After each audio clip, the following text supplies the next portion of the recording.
बहुत बहुत स्वागत है दोस्तों आप सभी का इलेक्ट्रॉनिक स्टडी यूट्यूब चैनल पर। आप सभी को नमस्कार। शाम को 7 बजे आपकी लाइव क्लास होती है। आज आने की हमने कोशिश की, लेकिन कुछ तकनीकी खराबी के चलते लाइव नहीं आ पाया। ऐसे में रिकॉर्डेड लेक्चर है आपका, वही आपके शिक्षण कौशल के सवाल और आपके जब जब हम बात करते हैं 30 मल्टीपल चॉइस क्वेश्चंस।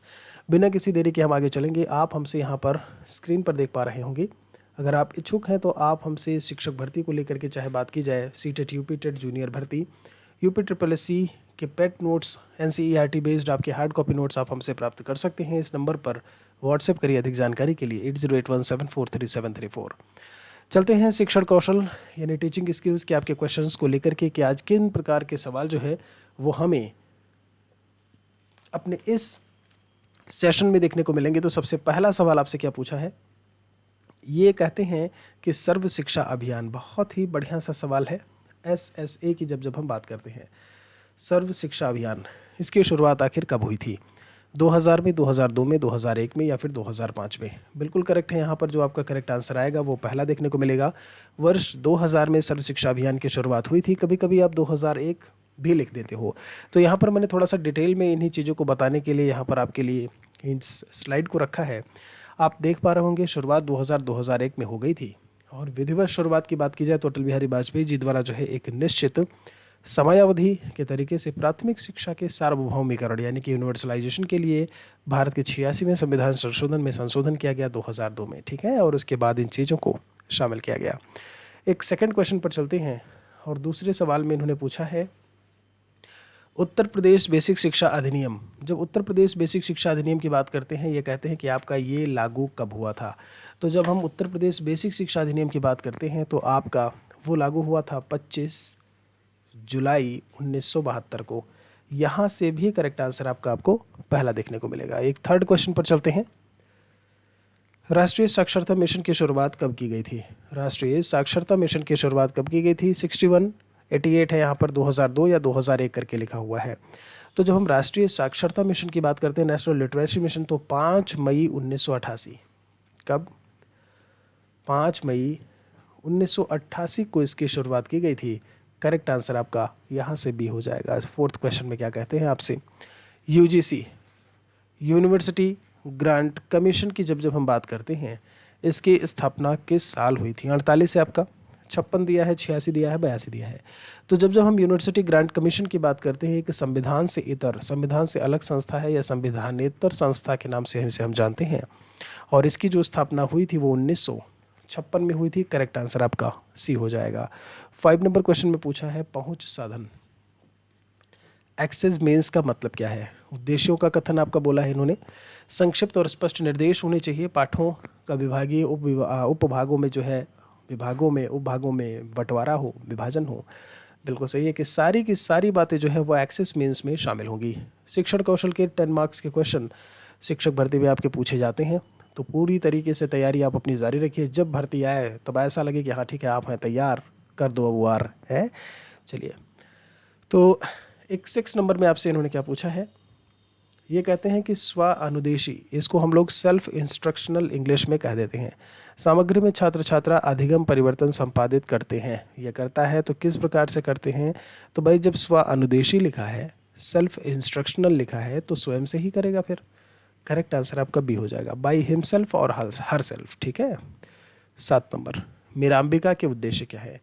मीरांबिका आपका एक प्रोग्राम है। आपने जब हम बात करते हैं अरविंदो आश्रम के बारे में भी सुना होगा, उससे जुड़ा हुआ ह्यूमन वैल्यूज़ को डेवलप करने के लिए, ये शिक्षा को आगे बढ़ाने के लिए एक प्रोग्राम आपका मीरांबिका। उसके उद्देश्यों की बात की जाए तो वो इन सारे उद्देश्यों को लेकर के बात कर रही होती है। चाहे वो आपका बाल केंद्रित शिक्षा की बात हो, चाइल्ड सेंटर्ड एजुकेशन, संपूर्ण बच्चों की आवश्यकताओं की पूर्ति करना, जो भी उनकी नीड्स हैं उसको फुलफिल करना, या फिर सी वाले को लेकर के बात की जाए, ठीक है। 8 नंबर पर चलते हैं। बृहस्ट फ्रेडरिक स्किनर, BF स्किनर ने क्रिया प्रसूत अनुकूलन सिद्धांत में शामिल है। मतलब उनके जो आप सिद्धांत पढ़ते हो क्रिया प्रसूत अनुकूलन का, उसमें इनमें से क्या चीज़ें शामिल है, इंक्लूड है। तो वो क्या करते हैं, विद्यार्थियों की अनुक्रिया पर तुरंत प्रबलन पुनर्बलन देना, वो भी सही है। जटिल ज्ञान संग्रह की स्थापना, धीरे धीरे कार्यक्रम का पुनर्निरीक्षण करना, संशोधन करना, ये सारी बातें जो है वो स्किनर महोदय के इस पर्टिकुलर सिद्धांत से देखने को मिलती हैं। करेक्ट आंसर आपका डी हो जाएगा।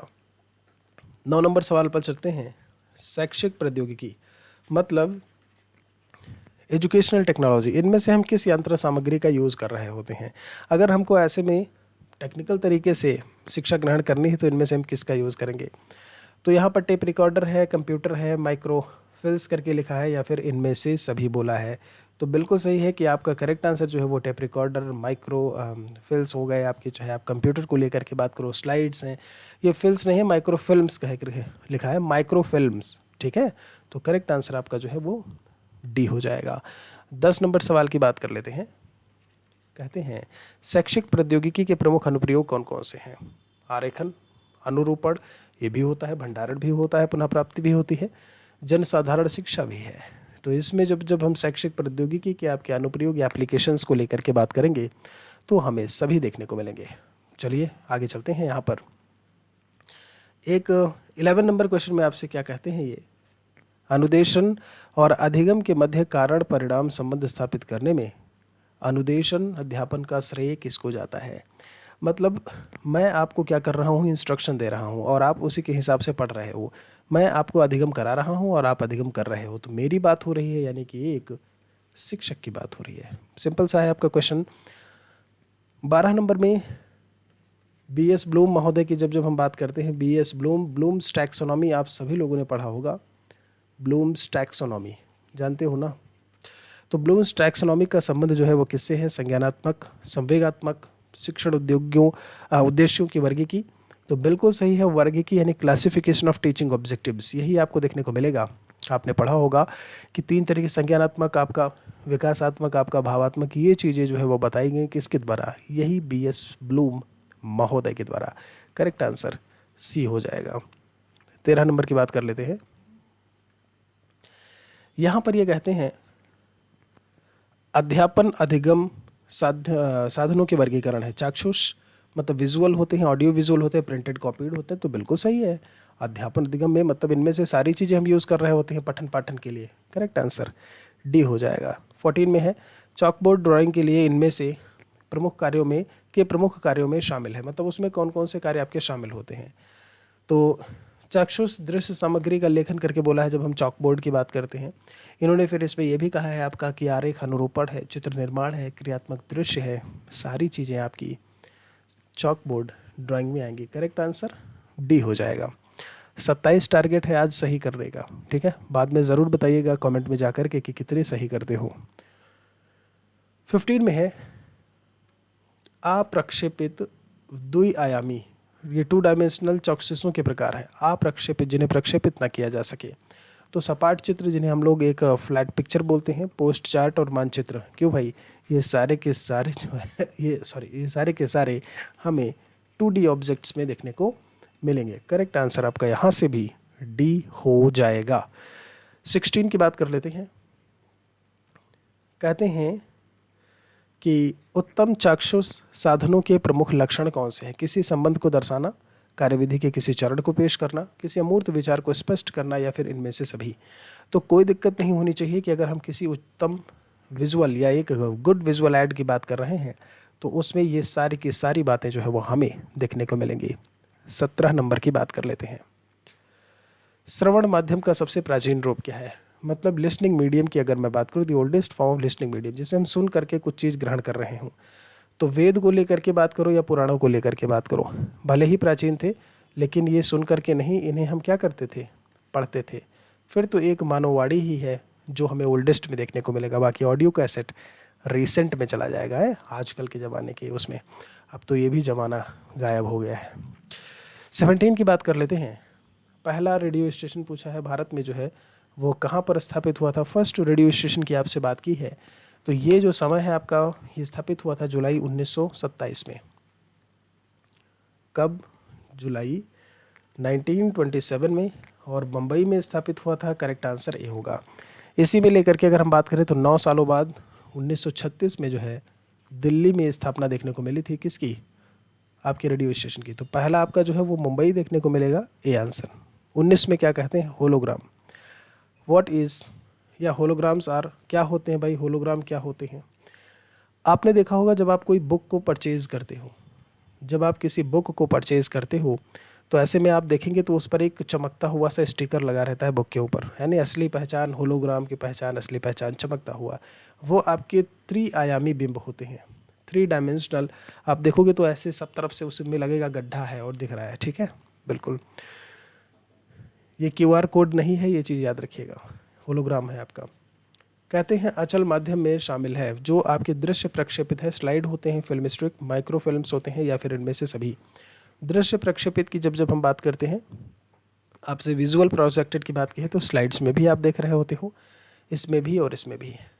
करेक्ट आंसर डी हो जाएगा।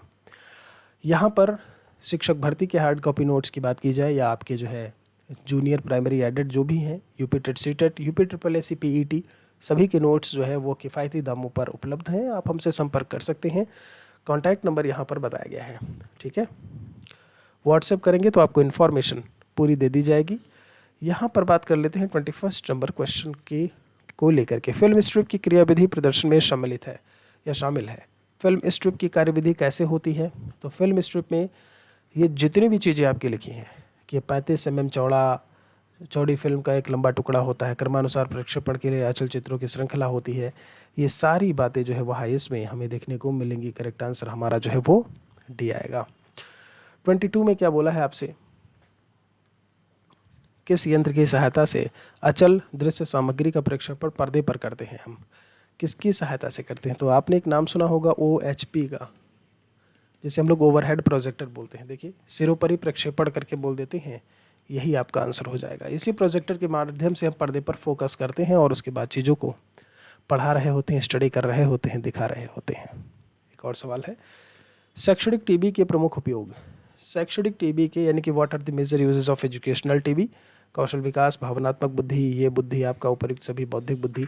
तो देखो ऐसा है, जब जब हम इन चीज़ों को देखते हैं तो हर एक प्रकार की बुद्धि का विकास हो रहा होता है, ठीक है, जो शैक्षणिक टीवी होती है। करेक्ट आंसर डी आएगा। 24 में है, प्रतिमानों के प्रमुख शैक्षणिक उपयोग कौन कौन से हैं? तो शिक्षण में दृश्य सहायक सामग्री के रूप में प्रयोग करना, व्यक्तिगत अधिगम में समूह या संचालन वस्तुओं के रूप में उपयोग करना, बड़ी अच्छी बात है। ये सारे ही बड़े अच्छे से लग रहे हैं ऑप्शंस जब जब हम बात करते हैं। प्रतिमान को मॉडल्स बोल देते हैं इंग्लिश में, और व्यक्ति हैं, छोटे समूह हैं, कक्षा के लिए निर्माण परियोजना, बिल्कुल है सही कि करेक्ट आंसर आपका डी आएगा। 25 में आपसे क्या कहते हैं, शिक्षा में नई या नवीन प्रौद्योगिकी के लाभ क्या है? लाभ नहीं, लाभ। क्या लाभ हो सकते हैं? तो भाई शिक्षक के यहाँ पर जब हम बात करते हैं पढ़ाने की विधि में, ठीक है, हाँ जी, यहाँ पर पदाने करके हो गया है, इसे पढ़ाने की विधि में जो है परिवर्तन, बिल्कुल सही है, वो भी होगा। कलापों में जो एक्टिविटीज़ होती है उसमें चेंज होना, अधिगम सरल, प्रभावी, आनंदमय बनाती है, बिल्कुल करेक्ट है कि अगर कोई नई टेक्नोलॉजी आती है, जैसे इस समय आप अपने घर पे बैठे हैं और मैं आपको पढ़ा रहा हूँ यहाँ से, आप समझ रहे हैं कि नहीं? हाँ चलिए 26 की अगर बात कर ली जाए तो कहते हैं कि टेलीटेक्स्ट का यूज़ होता है। आखिर टेलीटेक्स्ट का यूज़ कहाँ होता है? टीवी प्रसारण, संदेश भेजने में, वीडियो प्रसारण है आपका, या फिर अधिगम में? तो 26 की जब जब हम बात करते हैं, जहाँ पर हम टेलीटेक्स्ट को यूज़ कर रहे होते हैं वो टीवी प्रसारण होता है, टीवी ब्रॉडकास्टिंग की बात होती है, वहीं पर इसका हम जो है वो यूज़ करते हैं। 27 नंबर में क्या कहा है भाई? कहते हैं वीडियो टेक्स्ट के संबंध में कौन सा स्टेटमेंट करेक्ट है? वीडियो टेक्स्ट के संबंध में तो बायलेटरल होते हैं, पिक्चर ओरिएंटेड होते हैं, इंटरैक्टिव होते हैं, अच्छी बात है, होते हैं। सूचना के हज़ारों फ्रेम या पृष्ठ होते हैं, ये बात भी सही है। और यहाँ पर कंप्यूटर जो उपभोक्ता है चित्रात्मक और अक्षरांकीय सूचना को मानक टेलीफोन लाइन के द्वारा कंप्यूटर पर पुनः प्राप्त कर लेता है, यह बात भी एकदम से करेक्ट है, डी उत्तर आपका हो जाएगा। 28 की बात कर लेते हैं।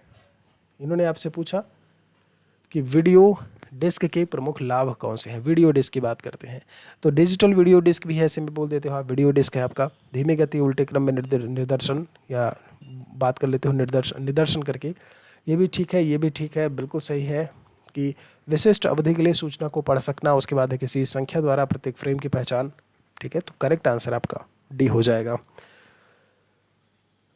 29 में क्या बोले हैं कि संहत डिस्क यहाँ पर मैं एक बार, संहत डिस्क अंतरक्रियात्मक क्या है या अंतरक्रियात्मकता क्या है? इन्होंने बोला है संहत डिस्क, बिल्कुल सही है।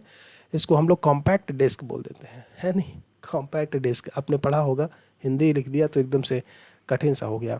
तो आखिर ये किस लिए होते हैं? बिल्कुल सही है कि ये जो आपके कॉम्पैक्ट डिस्क होते हैं, जो लाइट प्रकार की जो चीज़ें होती हैं, प्रकाशीय चीज़ों से, प्रकाशीय भंडारण प्रणाली होती है किस प्रकार का भंडारण? डेटा को स्टोर करने की। तो बिल्कुल सही है, करेक्ट आंसर यहाँ से सी आ जाएगा। एक और सवाल है, कार्यक्रम केवल उतना ही करें जितना आवश्यक हो, इससे अधिक नहीं। ये स्टेटमेंट आखिर किस प्रसिद्ध शिक्षा शास्त्री का था? जॉन डेवी है, मार्शल डेविड लिखा हुआ है आपका, रॉस है, या एबिंगहॉस महोदय की बात की है। तो ये बात जो कही गई है कि कार्यक्रम उतना ही हो जितना कि ज़रूरी हो, इससे अधिक नहीं, मतलब अति किसी भी चीज़ की अधिक जो है, या अति किसी भी बात की जो है वो अच्छी नहीं होती है। बिल्कुल सही है। तो ये था मार्शल डेविड का स्टेटमेंट का, यहाँ से आंसर बी देखने को मिलेगा। तो ये थे आपके 30 सवाल। यहाँ पर कमेंट सेक्शन में आप ज़रूर बताइएगा कि 30 में आपने कितने सही किए। क्यों भाई? हाँ जी। बाकी नोट्स के लिए आप हमसे संपर्क कर सकते हैं। क्लासेस आपको नहीं मिलती हैं तो फ्री में वीडियो लिंक्स के लिए भी आप हमसे संपर्क कर सकते हैं इस कॉन्टैक्ट नंबर पर 8081743734। मिलते हैं दोस्तों आपसे एक और वीडियो में। कुछ अच्छा लगा हो तो लाइक अभी तक नहीं किए हो तो कर दो यार, और पहुँचा दो औरों तक। शुक्रिया आप सभी का। Thank you.